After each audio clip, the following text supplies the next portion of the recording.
आज आपण अनियमित मासिक पाळीसाठी एक घरगुती उपाय बघणार आहोत. अनियमित मासिक पाळी ही बऱ्याच वेगवेगळ्या कारणांमुळे असू शकते.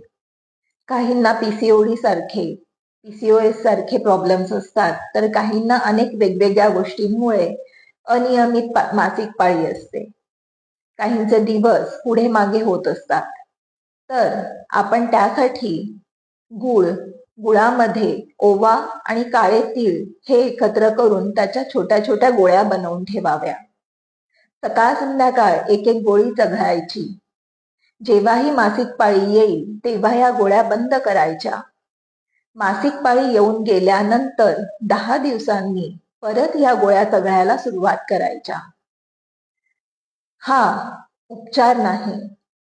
तुम्हाला जो काही प्रॉब्लेम आहे तो तुमच्या गायनॅककडे किंवा तुमच्या आयुर्वेदिक डॉक्टरकडे जाऊन त्यासाठी योग्य ती उपचार घ्यावे. पण उपचाराबरोबर हा घरगुती उपाय जर केला तर नक्कीच आपल्याला चांगले रिझल्ट दिसू शकतात. करून बघा. अधिक माहितीसाठी संपर्क साधू शकता. आयुर्टच Ayurvedic clinic and Panchakarma centre, Pune.